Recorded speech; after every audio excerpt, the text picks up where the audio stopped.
l'émission Parole de Femme. Cette semaine, nous parlons de Jésus. Nous voulons vraiment laisser toute la place à Jésus et nous attacher à lui de tout notre cœur. Peut-être aussi renouveler notre engagement envers lui, renouveler cette flamme que nous avions pour lui au début de notre conversion. Nous voulons vraiment tout entièrement nous redonner à lui. Et aujourd'hui, parce que vous le savez, il y a comme un vent nouveau qui souffle sur Parole de Femme. Le vent a soufflé tellement fort qu'il nous a amené Michael Lebeau. Bonjour Michael. Bonjour mesdames. Pour la toute première fois sur le plateau de Parole de Femme. Ben oui, hein, ça fait longtemps que j'attendais une invitation. Il a fallu 3 ans. J'ai vu tout le monde défiler. Je me suis dit, mais pourquoi elle invite lui, elle et moi, pas une seule fois? Bon, je peux pas garder ça sous silence, c'est pas vrai. Mais je pense que tu n'aimais pas l'ancien décor et que c'est pour ça que tu n'as pas voulu venir. Tu as attendu qu'on vive. Il a fallu que j'ai une révélation pour venir. Une révélation. Qu'un ange du Seigneur m'apparaisse. Michael va dans Parole de Femme. En tout cas, on est vraiment contents. Et puis, c'est sûr, vous n'avez pas l'habitude de voir Michael dans Parole de Femme. Mais Michael est celui qui a été l'initiateur de cette émission. Et il est aussi l'initiateur de toutes les autres émissions, d'ailleurs, de MCI. Et il est le visionnaire et le président de MCI TV. Alors, c'est un grand honneur pour nous de t'avoir sur le plateau aujourd'hui. Et tu seras aussi avec nous au cours du live pour célébrer la 1000e, comme on vous en a déjà parlé, la 1000e de Parole de Femme. Michael sera là pour justement revenir sur tout ce parcours, ce beau parcours. Excellent. Excellent. Mais on n'en dira pas trop aujourd'hui.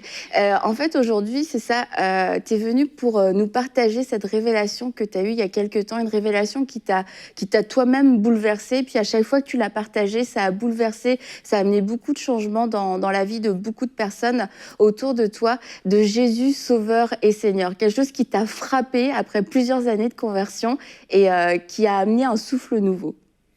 Oui, ouais, c'est sûr. Il y a quelques années, j'ai été un peu challengé par le terme Seigneur. J'ai vu que dans la Bible, l'apôtre Paul, le grand apôtre Paul, il n'a fait référence que 4 fois au fait que Jésus-Christ est sauveur. Seulement 4 fois. Et plus de 300 fois, il fait mention et référence que Jésus est Seigneur.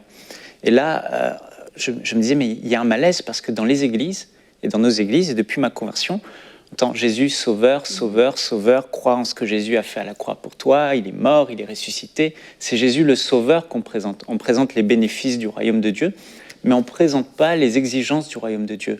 On présente peu le moyen de rentrer dans le royaume de Dieu qui est en fait, non pas de faire Jésus le sauveur de sa vie, mais de faire de Jésus le Seigneur de sa vie. Et quand tu fais de Jésus le Seigneur de ta vie, en fait, tu entres dans le royaume de Dieu et le Seigneur, celui qui est devenu ton Seigneur, te sauve.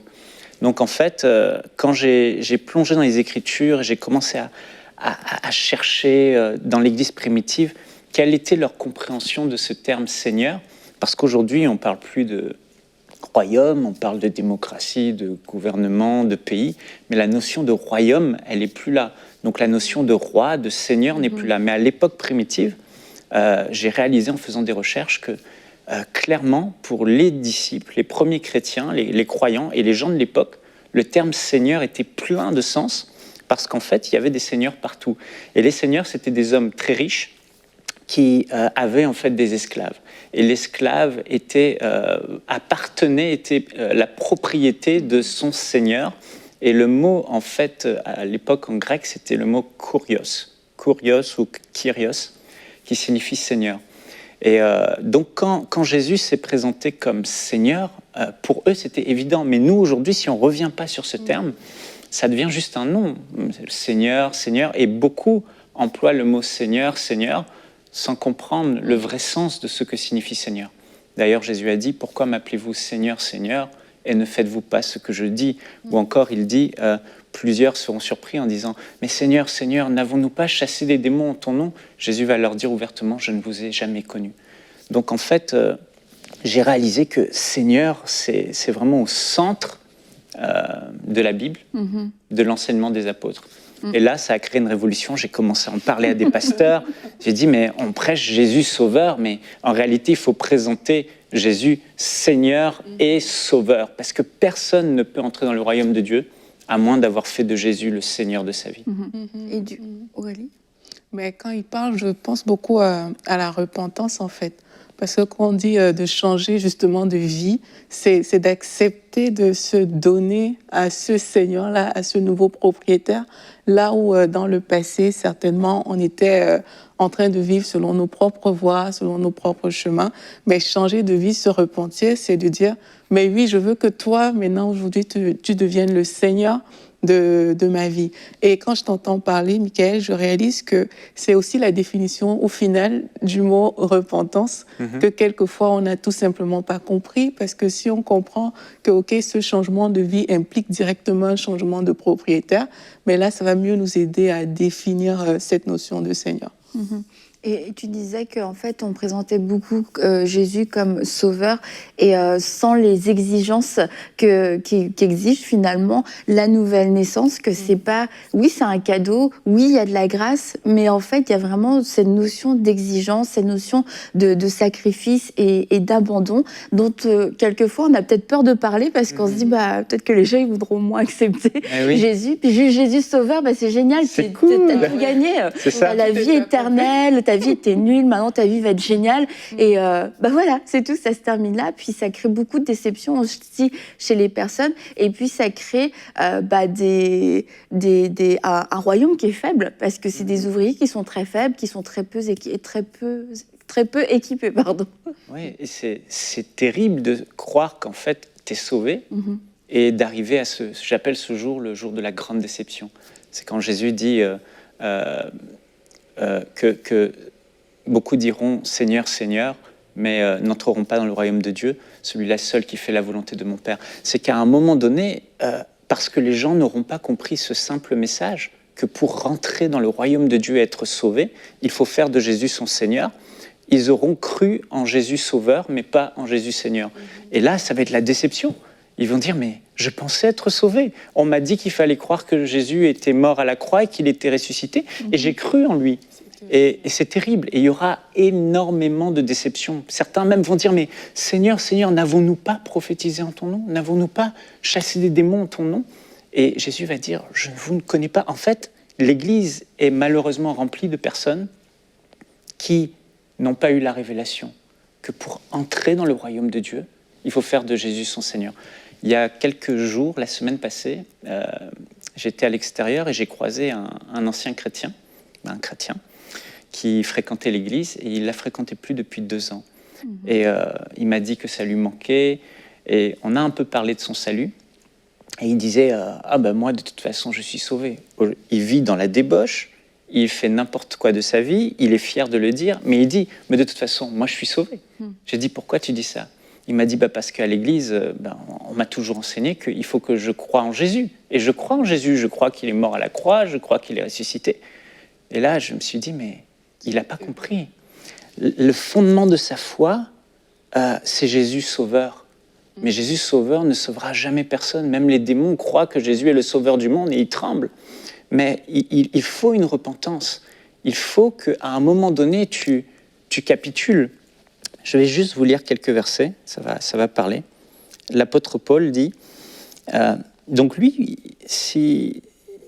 il croit qu'il peut mener sa vie comme bon lui semble. Mais l'apôtre Paul dit dans Romains 19, version Sommer, « En effet, si de ta bouche tu déclares que Jésus est Seigneur, et si tu crois dans ton cœur, tu crois que Dieu l'a ressuscité des morts, tu seras sauvé. » Donc ici, c'est clair, c'est pas si tu crois que Jésus-Christ, si tu confesses de ta bouche que Jésus-Christ est le Sauveur, c'est si tu confesses de ta bouche que Jésus-Christ est Seigneur, il est Kyrios, il est Kurios. Philippiens 2, 9, c'est pourquoi aussi Dieu l'a souverainement élevé et lui a donné le nom qui est au-dessus de tout nom, afin qu'au nom de Jésus, tout genou fléchisse dans les cieux, sur la terre et sous la terre, et que toute langue confesse que Jésus-Christ est Seigneur, à la gloire de Dieu le Père. Donc c'est là que toute langue confesse, que tout genou fléchisse. À un moment donné, il faut que les personnes capitulent. Et moi, j'ai réalisé que c'est ce que j'ai fait. Ce que beaucoup faisons, on a le cœur touché. Et au moment de notre conversion, il y a comme une lutte, en fait. Il doit y avoir cette lutte. Et comme tu disais, Annabelle, on a arrêté de le prêcher et de le prêcher clairement qu'il faut que vous renonciez à votre vie plus loin. Jésus a dit, si quelqu'un vient à moi, il doit renoncer à sa vie, il doit porter sa croix, il doit mourir à lui-même. Il dit même, celui qui perdra sa vie à cause de moi, la retrouvera. Donc en gros, pour rentrer dans le royaume de Dieu, être sauvé, il n'y a pas 36 façons, il n'y en a qu'une seule. Il faut perdre sa vie. Et moi, je me souviens, je ne sais pas pour vous, mais à un moment donné, au moment où tu rentres dans le royaume de Dieu, tu sais que tu as une décision à prendre. Et la décision, en fait, c'est la décision de simplement, littéralement, perdre ta vie. Il ne faut pas avoir peur de le prêcher, parce que ce n'est pas Jésus a dit, prenez mon joug, il est doux et je suis humble de cœur. La seigneurie de Jésus, le mot Kyrios, Seigneur signifie propriétaire, maître, autorité suprême. Ça veut dire que quand tu fais de Jésus le Seigneur de ta vie, tu perds ta vie, tu lui donnes ta vie. Et c'est le mot le plus approprié. Pour entrer dans le royaume de Dieu, il faut dire « je donne ma vie à Jésus ». Et beaucoup qui nous suivent, là, ils se retrouvent, ils disent « oui, j'ai donné mon cœur à Jésus ». Mais donner son cœur à Jésus, c'est en fait faire de Jésus le Seigneur de sa vie. Les premiers croyants, ils prêchaient « ok, vous êtes le propre maître de votre vie ». Il y a peut-être un Kyrios très connu, César, tout le monde disait « ok, à l'époque, il y avait César, c'était le Kyrios, le Seigneur ». Mais voici, le vrai Seigneur est venu. Donnez-lui votre cœur. Faites de Jésus, faites plus de César, le Seigneur, le maître de votre vie, mais maintenant faites de Jésus-Christ de Nazareth, le Fils de Dieu, votre autorité suprême, celui qui dirige votre vie, celui à qui vous donnez votre vie, vous donnez votre cœur. Et donc, nous, les premiers croyants, ils le faisaient en se faisant baptiser d'eau. Ils s'engageaient. Est-ce que tu crois? Est-ce que tu fais? Et tu confesses aujourd'hui de ta bouche que ce n'est plus toi le maître de ta vie, ce n'est plus César le maître de ta vie, mais c'est Jésus-Christ de Nazareth. Oui, je lui donne ma vie. Il est mon roi, il est mon Seigneur. Et je fais du roi, du royaume de Dieu, mon roi, mon Seigneur, et il me sauve. Et à ce moment-là, tu rentres dans le royaume de Dieu, et Jésus devient ton maître, ton propriétaire.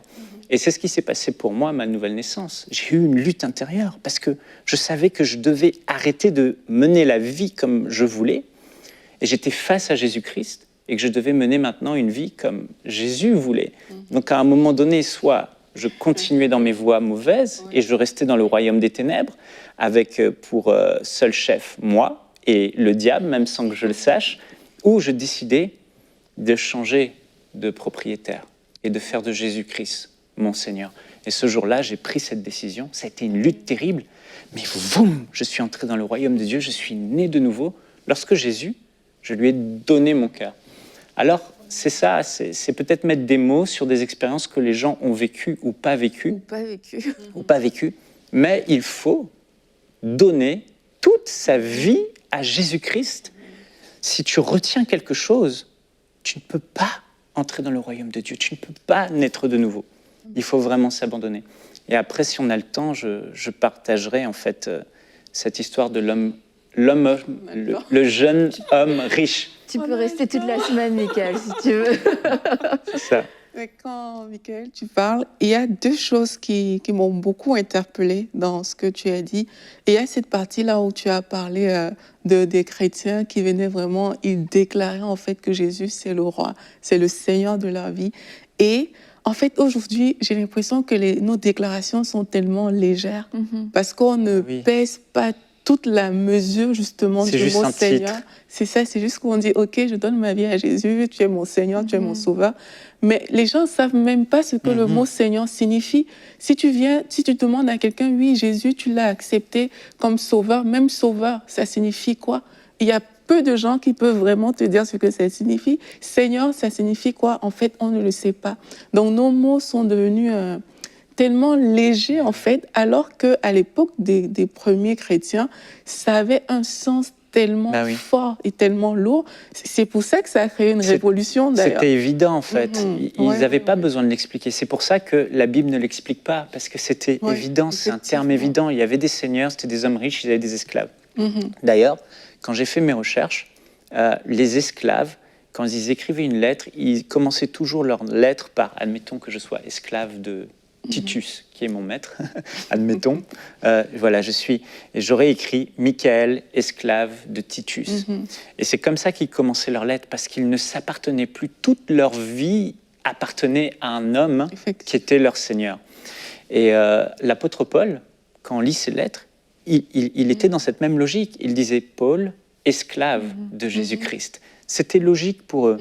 Il y avait un Kyrios, le grand Kyrios César. Et puis, quand on fait des recherches historiques, on réalise que les gens faisaient Ave César, comme ça. Ça voulait dire, c'est César qui est le Seigneur. C'est lui qui est le maître de tout Rome, de tout son empire, etc. Et tout lui appartient. Les terres appartiennent à César, votre argent appartient à César, votre volonté appartient à César, vous êtes la propriété de César.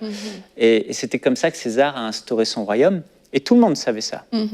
Et Jésus est arrivé à cette époque-là, et il s'est présenté comme le Seigneur. Et là où les Romains, pour identifier les chrétiens, ce qu'ils faisaient, c'est qu'ils disaient « Ave César » quand ils croisaient les gens dans la rue, et les chrétiens ne pouvaient pas répondre « Ave César ». Donc quand quelqu'un ne répondait rien, il était suspect. Et puis ils le capturaient, parce qu'il refusait de dire que César était le Seigneur. Et les chrétiens disaient, non, Jésus-Christ de Nazareth est le Seigneur. Au fauve, au bûcher, au lion. Et c'est comme ça que l'Église a été persécutée. Et c'était pas rien. Seigneur, c'était ce qui me sauve, en fait. Je lui appartiens, et à un moment donné, mon roi se lèvera et dira, je lui appartiens, il est ma propriété, et il me sauvera, je ne paraîtrai pas dans le jugement. Oui, tu comprends. Mais que face à cette persécution, c'est sûr, si on t'annonce juste un Jésus qui va venir t'apporter un petit bonus dans ta vie, ça vaut pas la peine d'être persécuté et de perdre ta vie. Et je pense aux réunions de Finet. Dans ces réunions, on disait que les convictions de péché étaient très très fortes, au point où c'était insoutenable. Souvent, quand c'était les parents qui avaient des enfants qui avaient une conviction de péché, c'était insoutenable. Mais c'était des conversions qui duraient en fait dans le temps, parce qu'il y avait eu cette séparation du monde, ce moment où tu changeais de vie, tu renonçais à ta vie. Et comme moi aussi, j'ai fait cette expérience ce jour où j'ai été tiraillée. Mais en fait, moi, je l'ai vécu pendant des mois, parce que pendant plusieurs mois, je me suis dit, j'aurais pu croire à ce moment-là vraiment que j'avais fait une expérience et que j'avais été sauvée, probablement. Jésus Sauveur, et parce que j'allais à l'église à cette époque-là, puis je commençais à prier, je lisais ma Bible, mais il y a plein de choses dans ma vie qui n'avaient pas changé, et en fait, quand même, au fur et à mesure d'entendre le message, ça m'a fait prendre conscience, non, j'ai un vrai choix à prendre, et c'est un choix que j'ai refusé de prendre dans un premier temps, mais après, je me suis dit, non, je suis encore devant ce choix, et comme la Bible dit, je me suis assise, en fait, pendant plusieurs mois, pour calculer la dépense. Est-ce que je veux donner ma vie à Jésus? Est-ce que vraiment c'est ça que je veux faire? Et quelquefois, on pense tellement conversion radicale qu'on veut que ça aille vite. C'est pas des conversions radicales, c'est des conversions express. Mais moi, le fait d'avoir pris le temps, d'avoir pesé le pour et le contre aussi bien que je pouvais le faire, c'était complètement... ma balance n'était pas très juste, mais ça m'a permis, quand j'ai pris ma décision, de prendre une vraie décision. Je savais à quoi je renonçais, je savais que j'y renonçais, et je savais que c'était pas juste un Jésus qui allait enrichir un petit peu ma vie, un petit bonus. Au moment où j'ai pris cette décision dans cette église, j'ai dit... Non, je renonce, je laisse tomber cette vie, je n'en veux plus, Amen. Je prends ta vie à toi. Et je crois que vous devez prendre le temps de vous asseoir si vous ne l'avez jamais fait. Est-ce que j'ai fait cette expérience d'avoir renoncé à ma vie? Et on peut parler du coup du jeune homme riche, parce que ce jeune homme riche, il avait toutes les caractéristiques du bon chrétien en fait. Il va vers Jésus, il pose des questions intelligentes, il a des bonnes réponses, mais pourtant c'est le type même, c'est le modèle même de la personne qui ne va pas au bout de l'expérience. Ouais, c'est ça. Et on voit, là, j'ai ouvert la Bible dans Marc, au chapitre 10, à partir du verset 17, on parle de cette merveilleuse histoire du jeune homme riche qui ressemble à tellement de personnes qui sont même dans les églises, mais qui n'ont jamais fait cette rencontre avec Jésus Seigneur et qui n'ont jamais fait de Jésus le Seigneur de leur vie. Et on voit cet homme riche, en fait, il se jette aux pieds de Jésus et il demande au Seigneur, mais qu'est-ce que je peux faire pour avoir la vie éternelle? Jésus lui dit, voilà, tu connais la loi, etc. Tu sais qu'il faut être parfait, maîtriser la loi, appliquer la loi. Et ce jeune homme va dire, Maître, j'ai observé toutes ces choses dès ma jeunesse. Jésus, l'ayant regardé au verset 21, l'aima et lui dit, il te manque une chose. Et ce qui lui manquait, c'était cette révélation, que celui qui se tenait en face de lui n'était pas un homme, n'était pas juste un bon maître, mais c'était Dieu lui-même, le Fils de Dieu incarné, Jésus-Christ de Nazareth. J'imagine Jésus en train de regarder cet homme et dire, mais tu ne réalises pas qui est celui qui se tient devant toi. Un peu comme Jésus face à cette femme samaritaine qui dit, si tu savais qui est celui qui te demande à boire, si tu savais qui je suis. Et là, on voit que Jésus va le challenger, il dit, pourquoi m'appelles-tu bon ? Il n'y a que Dieu seul qui soit bon. Or, Jésus est Dieu, il est le Fils de Dieu. Et Jésus va le challenger parce que Jésus sait qu'il n'a pas réalisé à qui il parle. Il a l'impression qu'il parle à un grand maître, un prophète, mais il n'a pas réalisé qu'il a en face de lui son Créateur, en fait, et le Seigneur de sa vie. Et puis, il va lui dire, en fait, il te manque une chose. Et ce qu'il manquait à cet homme, c'était cette révélation, le fait de suivre Jésus et de faire de Jésus le Seigneur de sa vie pour avoir l'assurance d'être sauvé. Parce qu'il n'a été donné sous le ciel aucun autre nom par lequel on peut être sauvé que le nom de Jésus-Christ. Et donc il dit, va, vends ce que tu as, donne-le aux pauvres et tu auras un trésor dans le ciel, puis viens et suis-moi. Mais affligé de cette parole, cet homme s'en alla tout triste, car il avait de grands biens. Jésus, regardant autour de lui, dit à ses disciples qu'il sera difficile à ceux qui ont des richesses d'entrer dans le royaume de Dieu. Il continue au verset 24, « Mes enfants, qu'il est difficile à ceux qui se confient dans les richesses d'entrer dans le royaume de Dieu. » Et ici, on voit que Jésus emploie ce terme « entrer dans le royaume de Dieu », parce que pour Jésus, c'est clair, tous les hommes sont de le royaume des ténèbres, où il y a une seule loi, fais ce que tu veux. Et tu t'appartiens à toi, il n'y a personne au-dessus de toi. Et Jésus, là, présente le royaume de Dieu. Et il dit, il faut quitter le royaume des ténèbres et ce régime où tu vis pour toi et tu fais ce que tu veux pour entrer dans le royaume de Dieu où tu as un roi et Jésus-Christ est ce roi. Donc Jésus dit que pour entrer dans le royaume de Dieu, avoir la vie éternelle, être sauvé, c'est difficile à un riche. C'est difficile à une personne qui a des richesses. On voit que cet homme, son défi, contrairement à nous, c'est pas de quitter une vie de débauche, parce que toute sa vie, il s'est efforcé de plaire à Dieu, d'être agréable à Dieu. Et la Bible dit que Jésus l'aima. Mais pourtant, son cœur n'appartenait pas à Jésus. Tu peux mener une vie pieuse, tu peux aller à l'église, tu peux faire tout un tas de choses sans avoir pour autant ton cœur qui a été donné à Jésus et que Jésus est ton Seigneur. Et ce jeune homme, il est là face à Jésus. Jésus lui dit, mais il te manque cette chose. Et cette chose, c'est que ton cœur m'appartienne. Jésus va lui dire, en fait, Jésus aurait pu lui demander n'importe quoi, mais Jésus va lui demander la chose qui lui coûte le plus. Parce que ce que Jésus veut, lui, c'est son cœur. Il veut que le jeune homme riche ait la révélation que Jésus-Christ, c'est son Dieu, et qu'il lui donne sa vie. Et il y avait une partie du cœur de cette personne auquel il était tellement attaché qu'il ne voulait pas céder, il voulait continuer à faire ce qu'il voulait avec son argent et avec ses biens. Et il y a des choses dans nos cœurs, on ne peut pas juste donner une partie à Jésus, ça ne marche pas. Pour rentrer dans le royaume de Dieu, il faut vraiment capituler, que nos genoux fléchissent devant lui, dire Seigneur, ma vie t'appartient. C'est le critère d'entrée. Et là, ce jeune homme est reparti tout triste. Jésus a mis cet homme face au choix du royaume.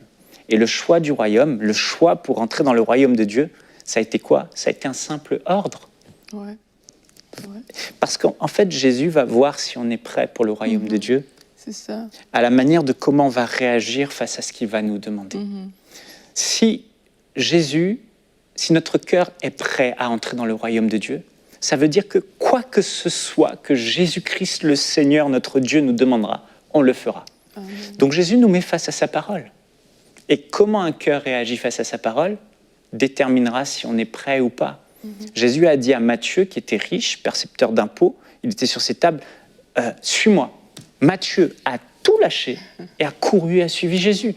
Il a dit à Zachée, descends de ton arbre, je mange chez toi. Zachée était un grand maître, tout le monde, il avait des serviteurs et tout. Il a tout lâché, il est rentré chez lui, il a dit, maintenant je donne mon argent aux pauvres, je me repens, parce qu'il connaissait ce que le maître Seigneur Jésus voulait, il connaissait son enseignement. Il a décidé de soumettre toute sa vie. Jésus a dit, le salut est entré dans cette maison. Mais là, cet homme riche a refusé d'obéir à l'ordre de Jésus.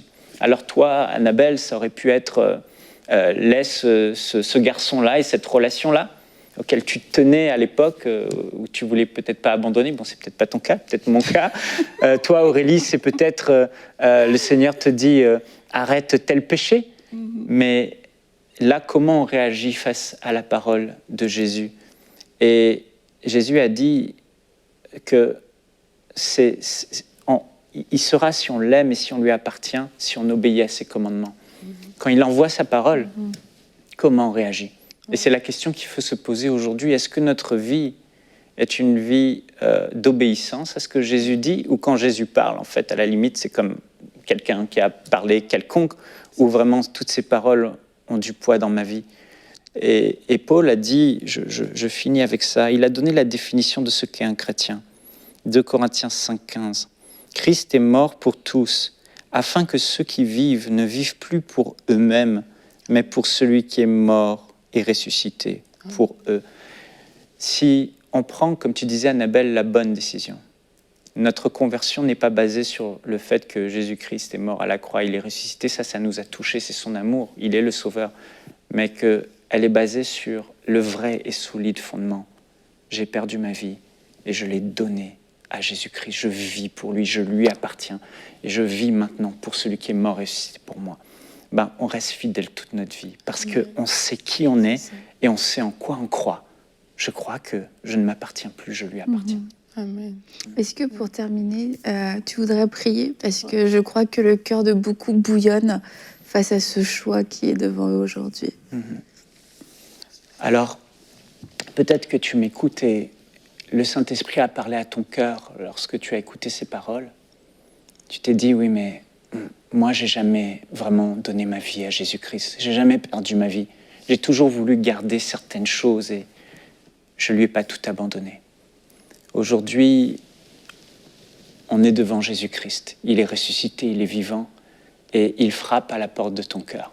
Cette porte, elle est spéciale, la poignée est à l'intérieur. Il n'y a que toi qui peux l'ouvrir. Et aujourd'hui, je veux t'inviter à ouvrir cette porte et à laisser Jésus prendre toute ta vie, à laisser Jésus à entrer pleinement dans ta vie, à tout lui abandonner. Si aujourd'hui tu es prêt à prendre cette décision, tu croyais que Jésus-Christ était le Sauveur et tu le fais bien. Et c'est par amour pour toi qu'il a donné sa vie à la croix, par amour pour toi qu'il a pris ta place et qu'il a été condamné à ta place. Mais ce Sauveur est aujourd'hui le Seigneur de l'humanité. Et aujourd'hui, le Seigneur Jésus veut que tu lui donnes ta vie et que tu fasses de lui non plus simplement le Sauveur, mais le Seigneur, le Maître, le Dieu, l'autorité suprême de ta vie. Alors fais cette prière avec moi si tu es prêt. Seigneur Jésus, je veux aujourd'hui te demander pardon parce que je n'avais pas réalisé que tu étais le Seigneur. Mais aujourd'hui, je prends cette décision.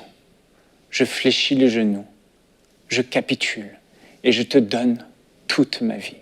Jésus-Christ de Nazareth, je crois que tu es ressuscité. Je crois que tu es mon Dieu.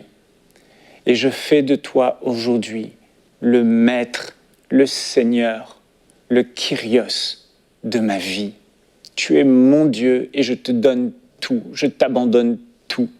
Et toutes ces choses que j'ai retenues jusqu'à aujourd'hui, je les délaisse et je les abandonne. Et je me soumets entièrement à ta volonté. Je te donne tout mon cœur. Sauve-moi, fais-moi entrer dans le royaume de Dieu.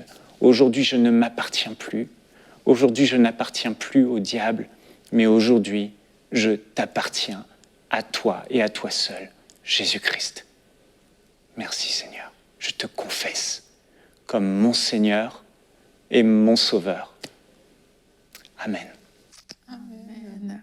Amen. Merci beaucoup, Mickaël.